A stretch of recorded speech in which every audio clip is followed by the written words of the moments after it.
Hello, hello, hello. Welcome back to my channel. Today I'm going to be reacting to a guy named Brian, and he's going to be talking about his 4-year marriage. And I chose to do this video because I don't hardly see men get on here and really tell their story when it comes to divorce and really express their feelings. But this man here, I feel like he did a great job. So, yeah. Hello, my name is Brian, and this is a story time about the time my wife of 4 years completely blindsided me and left me. Now, I know there's a lot of friends and family of hers that follow me on here, and they may have some opinions on what I'm about to say, but the fact of the matter is this is my truth, and I'm not here to protect anybody's feelings. You may also be asking why I'm using a public platform to talk about this. And it's because it's healing for me. It's healing to talk about it, and I also get to look back and see how far I've come. So we'll go back to September 15th, 2024. It was on a Sunday, and we had a bit of a disagreement. And she basically stated that she didn't feel connected to me anymore. And after a bit of talking, we decided that we were going to go to marriage counseling and work things out. The next day, on Monday, September 16th, she gets home from work and I have dinner ready for her. I serve her, I sit down, I begin eating, and I ask her, hey, what's your availability like this week? And she asked for what? And I tell her, I said, I think I found a really good marriage counselor that you'd like, and I wanted to know when you're available so we can go and see them. And she's there with her food, moving it around, and she doesn't say anything to me. She's completely quiet. So I get up, I finish eating, I get up, I go to the laundry room and I move the clothes that are in the washer into the dryer. He cooking? I take out the...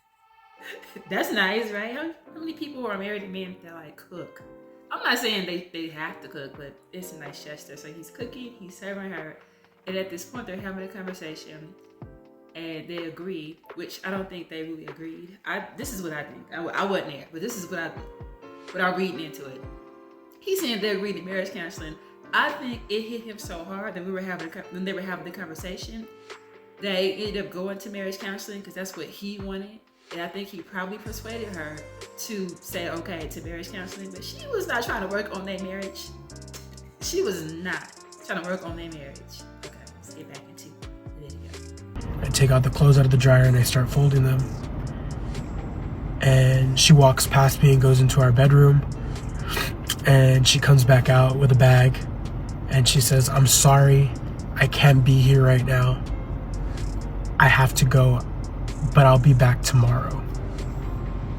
So I said, okay. And I gave her space. Tomorrow rolls around. It's now Tuesday. And it's now 8 p.m. and she's still not home. I haven't spoken to her. She normally gets home around 6 p.m. So I call her and I ask her, I said, hey, are you coming home? And she says, no, I want a divorce. I don't want to work on things, and there's nothing that you can do. And I start crying and I start begging her, please, please, please. And that's when she tells me, she says, I don't love you. I never loved you.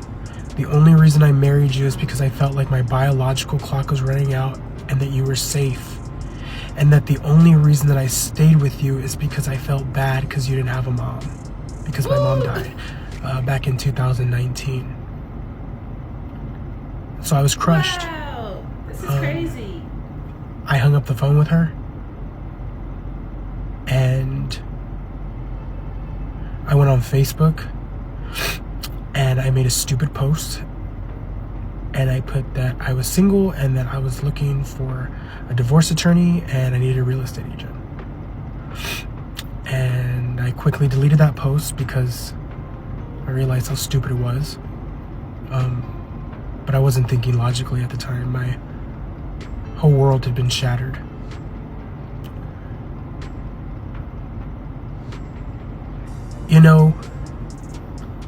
since this has happened, I've been going to therapy weekly.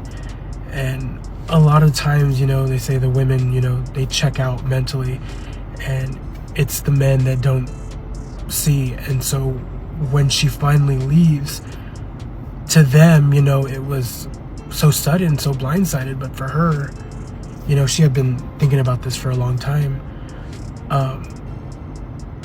But the crazy thing is, there really wasn't any signs that this is where we would be. Looking back, there were little things here and there, but nothing crazy. Something that stood out to me a lot is for Labor Day, we decided to go to Atlanta, Georgia, and visit the Georgia Aquarium because she wanted to go to an aquarium. And I told her, I was like, we have a 3-day weekend coming up. Let's go to the best aquarium in the United States. So we decided to fly to Georgia, and we decided to go to the aquarium. And that entire time that we were there, I couldn't do anything right. She was constantly scolding me for every little thing that I did. So it's an aquarium, so you know how it's dark in aquariums. She would ask me to take a picture of her like in front of the sharks. And you know how the iPhones have that low light setting, so you have to stay still for like 3 seconds. Well, I would take the picture, and by the time the photo was taken, the shark was gone. And then I tried to take a picture without the low light, and you couldn't see anything. It was just blue, and you could see an outline of her and the shark. And I tried to take it with a flash, and there would be glare from the glass of the aquarium. It wasn't you, it was her. And she'd get mad at me, and I remember her snatching the phone out of my hand and getting upset with me. And I kind of told her, like, hey, is everything okay? And I noticed that. And then another big one is, we were in a new city and exploring, and I would point things out to her, and I'd be like, oh, look at this, look at that. And she would ignore me. She was on her phone, and I would point out something like, oh, look at that. And she wouldn't look up. She completely ignored me. So I mentioned that to her, and I told her, hey, when you do this, it kind of hurts my feelings. And she told me, she's like, well, you point out everything. You're so annoying. And I told her, I was like, well, I'm sorry. I just wanted to share my world with you. So there were things like that happening, leading up to this. But I never thought that we would be here. I've gotten so much better. I'm in a really, really good place mentally. But I have so many unanswered questions, and honestly, it's been very confusing for me. I'm not ashamed to admit that I loved her with everything that I had. I feel like I treated her very good. Friends and family that knew us, how she would talk about me, and you knew how I treated her. And I just never expected this. I understand wanting the divorce. We have one life to live, and we should be happy. So I get that. It's just the way she left it's what she told me over the phone. And I'll be completely honest, being in love with someone, and my mistake, but having your happiness tied to their happiness and relying on them so much for your happiness, which was a mistake on my part, and then being told that they don't love you and they never did, it really, really messes with my perception of love. It's very, very confusing. Now, I'm not perfect. I won't talk about what she did, and what she didn't do. But I'll talk about me. I'll put out there what I did. A lot of the times I invalidated her feelings. I did. There were issues and things going on with her. And I didn't create that safe space for her. And, You know, as men, a lot of the times you want to problem solve, you want to fix things. So when she come to me with a problem, I was always very logical. I always came with solutions, and she didn't want that. And sometimes people just want to be heard and want to be listened to. They don't need you to save them, you know. They just want to be heard. And that was something that I didn't do. So this has definitely, you know, been a learning experience for me.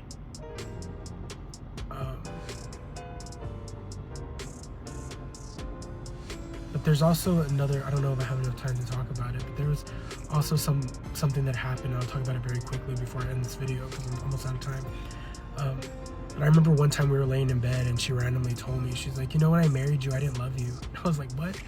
And she's like, yeah, when I married you, I didn't love you. And I was confused. She's like, well, I knew that I could love you, but I didn't love you.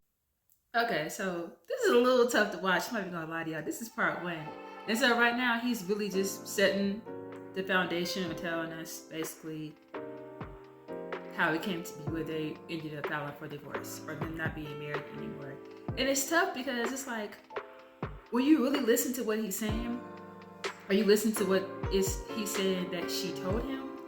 This is somebody that was never into you. And I guess it's hard for him it was hard for him to understand at that moment. And he's still trying to go to counseling. Like I said, I really feel like he was the one pushing counseling, not her. And she knew a long time ago that he wasn't the person, and then she still, you know, hung around there and let him think that it was all good. So I could see how it's tough for him, but come on, man. She's pretty much told him every way, which way possible, that he is just not her person. He is not it, and he's still, oh no, still trying to fight for it. So this is crazy. So it's not funny, but it's funny, but it's not funny, right? So at one point during their marriage, she did honestly tell him, but it still was like a little bit of honesty, a little bit of a lie, right? Because we see clearly they're not married anymore, they're divorced. And so she even told him at one point, like, hey, I didn't love you when I married you, right? And I guess at that point, he's justifying, like, he's okay with it because he's figuring, well, hey, you know, we're married now and we seem happy, so I guess I won. But it's like, she outright told you, bro. Like, she like, look, you were not it for me. You was not it. But, you know, I guess she was telling him now that he was, but clearly, even at that moment, he still wasn't. She was just confused, it sounds like. But not even confused. I guess she told him, you know, you were safe, but she did him a favor by letting him go or like asking for the divorce or whatever, because can you imagine if he would have had kids with her? They would have had kids together and she would have still been in the back of her head feeling like he wasn't enough. And I get it. But I think it was just very unfair of her to even do that, knowing that he wasn't the one for, like, if you really think somebody isn't for you, don't do it. But I guess she figured, like she said, you know, time will pass and then, boom, I'll be in love with you. But yeah, she was playing with that man's heart, wasting his time. I'm happy that she left him. I know he probably wasn't, but that's just so sad. So yeah, so that was part 1. Now we're gonna get into part 2. If you're still with me, please like, comment, share, and subscribe to my channel. My name is Tracy, and today we're talking about Brian, or we are reacting to the video that Brian posted about how his marriage ended and how he found out that she didn't love him. Hello, my name is Brian, and this is the part 2 of the time my wife completely blindsided me and left me after 4 years of marriage. Now before I get into it, there's a few things that I'd like to address. Number 1, I see comments about how women always leave signs. There's always signs to men that choose to ignore it. The fact of the matter is there really wasn't any signs. We were both happier, so I thought. Evidently, you know, only one of us was happy. But this really was an impulsive decision that had consequences for both of us. Number 2 is sometimes men can be good and women can do things that hurt men. Just like women can be good and men can do things that hurt women. This is not a gender-specific issue. People are people. People will do things that hurt other people. It happens. Number 3, I never said that I was upset or have an issue with her leaving. If you're not happy, if I'm not making you happy, please leave. You deserve to find that happiness. My only issue was how she left. There's different ways to go about it, and there's certain things that don't need to be said. Now, another thing that I'm also understanding is apparently women are at greater risk of violence when they're leaving a relationship. So that was something that I didn't realize. So maybe that played into a factor. I don't know. I'm not a violent person.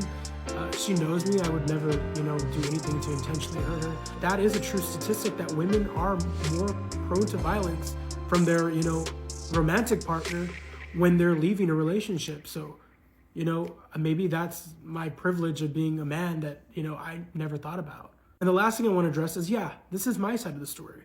There are more sides to the story. There's her side of the story. There's my side. I'm not going to get into everything. There are certain things that I'm leaving out because it's not my story to tell, and it doesn't contribute, saying certain things. So I'm not going to put that out there. But before I ended, I had said about, the time we were laying in bed and she told me randomly, when I married you, I didn't love you. And I was like, what? And she repeated herself. She's like, when I married you, I didn't love you. And I asked her, then why did you marry me? And she's like, well, I knew that I could love you, but I wasn't in love with you. And I was like, okay. And she said, but now, I'm in love with you. I'm so in love with you. You mean everything to me. And, oh, yada, yada, yada. And I'm like, all right, okay, you didn't love me when you married me, but we're good now, right? Because you're so in love with me. So, all right, we're good. Another thing is I was never her person. She made that known. She would tell me, you're not my person. When I wanted insights about her life and when I would ask her, how's your day? And it wasn't just small talk. I genuinely wanted to know, how was your day? She wouldn't want to talk about it. And she told me, you're not my person. There were certain things that, she felt like she couldn't confide in me. And that's partly my fault. I take blame for that. So let's get into what I did. What I have identified as what I did to cause the ending of this marriage. Like I had mentioned before, I didn't create this emotional safe space for her. And there were times when she felt like I was belittling to her. I have a certain personality. We were raised very, very different, and we were both very, very different. We both had very different ideas of what a family dynamic should be. Her way wasn't right. Her way wasn't wrong. My way wasn't right. My way wasn't wrong. But I believe in a marriage, you have to compromise, and there needs to be, some sort of level ground. And unfortunately, we never got there. I bent, and I continued to bend and abandon, some of my upbringing and my beliefs to appease her. And in the end, I think it just became too much. But she told me that in our marriage, sometimes she felt like she wasn't being heard. And she also felt like she could never do anything right. And I get it. I felt the same way sometimes. And when you're in a marriage, you shouldn't have to be walking on eggshells. And a lot of it came down to communication. She would come to me with issues and things that I would do to upset her. And instead of listening and, really, really taking it to heart, I would try to justify my behavior, and I would be like, no, I'm not trying to do this. I'm doing this because of this. And the way I justify it in my head is I felt like if I would just be like, okay, well, that's, solidifying what she's saying, that, okay, if I just say okay and move on, then I am, actively trying to be a mean person to her, trying to belittle her, trying to hurt her feelings. So I would try to explain myself as to why I was acting the way I was acting. And in the end, that did more harm than good. And I do realize that now, and it's too late, but it comes down to just a difference in personality. One example that I can give that happened, one of the last, interactions that we had as a couple is when she was driving, she was backing into our garage and she almost ran into, the wall in the garage. And I yelled out, I said, hey, watch out. And she got upset with me. She said that I was belittling her, speaking to her that way. And I explained to her, I said, I'm not, getting after you or being mean to you. I'm trying to put emphasis on the words. And I tried to explain it kind of like, if you see a kid running into traffic, you're not going to be like, hey, watch out. No, you're going to be like, hey, watch out. You're going to raise your voice. You're going to put emphasis. You're not getting mad. You're not upset. You're just trying to, put emphasis. And throughout our whole entire marriage, I think there was just a lot of misunderstandings between the both of us. But I did change my ways, but in the end, it wasn't enough, because at the end of the day, I still am who I am, and I communicate the way I communicate, and this had never been an issue until I met her. But good for her for, setting that boundary and saying, I'm not going to accept this anymore. I can't fault her for that. And one last thing I also want to address is people saying, oh, you're like virtue signaling and about, cooking and cleaning. Mm-hmm. Yes, I cooked, I cleaned, I did the laundry, wow. I took care of the house, I took care of the bills. We shared finances, but I made sure the bills were paid. It's 2025. There's no men's job, women's job. I can cut grass. I can change the oil in the car. I can go wash dishes. And the reason that I did this for her is because I think one of, my main love languages is acts of service. I like to give. She had a long commute to work. She spent about 2 hours every day on the road, and she had a stressful job. And at that time I was working from home. So hell yeah, if I can lighten the load from her and, take that burden off of her back and have dinner ready for her when she gets home and not have to have her worry about anything, and she can get home, she can have a nice home cooked meal ready for her to eat, and then we can go relax and watch TV. If I can do that for her, then hell yeah, I'm gonna do that for her. But in the end, it wasn't enough, and that's okay. I identify what I did wrong and my faults, and I think that's the first step in healing. Woo, he is saying a whole lot. It's crazy. If you're still with me, please like, comment, share, and subscribe to my channel. Okay. He just said so much. It's just like, let me just talk about a little piece of it. It's interesting that he's talking about his thoughts, right? Like things that he did. There's a part of me, and I just can't help but feel this way. I feel like she either cheated or she already had somebody else lined up when the relationship came to an end, when she finally told him how she really felt, because it moved really fast. Like sometimes people do, have more conversations than what they had, but she moved really fast for him to be out the door, or for her to be out the door, and for her to be, getting divorced from him. I think that definitely was somebody else. Now, he's not talking about that, but I think it was. And if he didn't know that it was somebody, I think she met somebody and maybe didn't tell him, but at some point in time, there was somebody else she had her eye on that she was possibly with, or felt like she was going to be with them, and she got rid of him to get with them. And he's just not willing to face it, or he knows about it and he's just not telling us. But it's okay. It's not really our business anyways, right? But it's not our business, but it is, but it's not. So now we're going to jump into part 3. And so far, so good. A part of me, I am kind of struggling a little bit to watch this because I've never seen a man, like, just to see anybody do this over a person, to me bothers me. And I've had my issues too in the past. I've done some things I had no business doing. But it's like, for him, and he's literally walking us through what happened, it's crazy, right? Because clearly you can see that he loves her, he's so into her, and she is just not caring about this person. But I think it's very big of him to be able to speak, especially on social media. There is no way when I was going through the things I was going through, I would have ever been like, let me go on social media and just post what's happening. I mean, in a way, he is helping us, right? He's helping people that have not gone through this, or people that are going through this, be able to get to the other side. I mean, that's very big of him. But I can never get up on here and be like, yeah, and then this happened, and then no, But it's very, very good that he's able to communicate and talk about his feelings and really let us know, like, he gotta let us know what you're not supposed to be doing, okay? Because everything that he is doing is what you don't do. But yeah, let's jump on in to part 3. Well, fuck it, I'll keep going. All right, so part 3. So right after, she drops this bomb on me, I call her parents, and I'm like, hey, can we talk? They're like, sure. So it's her mom, her dad, her sister, and my brother-in-law.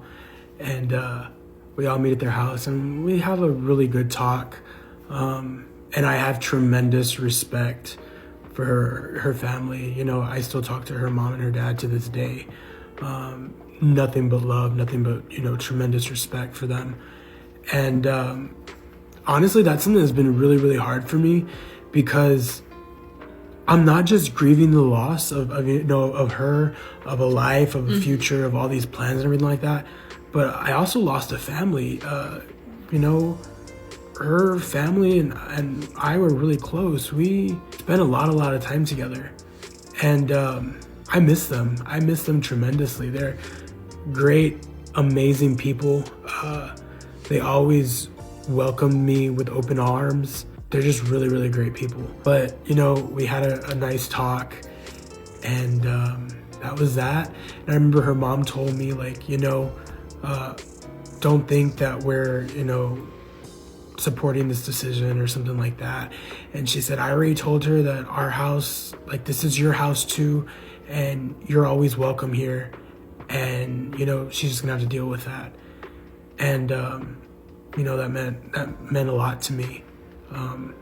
But that kind of sums up her family and how her parents were. They were always very fair. When she was wrong, you know, they would let her know, hey, you're wrong. Same thing with me.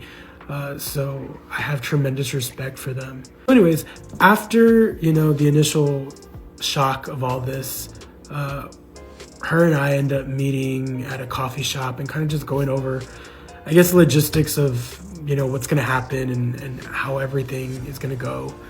And we talk about this for a little while, and it's probably been a week, you know, since we sat down, and a week since she's left. And that talk goes good.